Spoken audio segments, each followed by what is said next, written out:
Labai greitai papasakosiu apie tai, kaip 90-ais mes darydavom atsipirkimus už vogtas mašinas.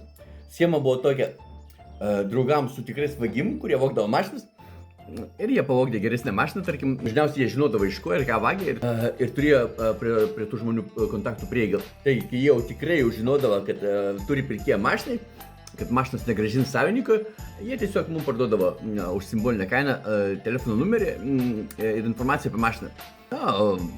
Sakykime, nekalbėsiu apie save, sakysiu, banditai skambindavo tais numeriais ir tardavo dėl atsipirkimo. Dažniausiai būdavo sutarta suma, tiek metų praėjo, nepasakysiu konkrečiai kokias ten sumas vaikščia, neprisimenu, žinokit.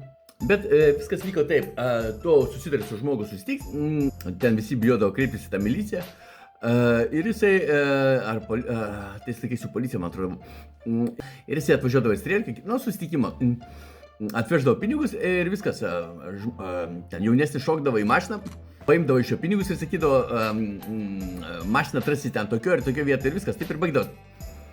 Idėja tiesiog pilni to adrenalino, tos baimės, tu noras susigrąžinti mašiną, aklai tikėdavo į tai, bet realiai tos mašinos jokios nebuvo, tai buvo tiesiog afera ir viskas. Tai va, pats asmeniškai dalyvau keliuose tokiuose situacijose, tai žinau apie ką, kalbu iš patirties, ne fantazijų kažkokių taip.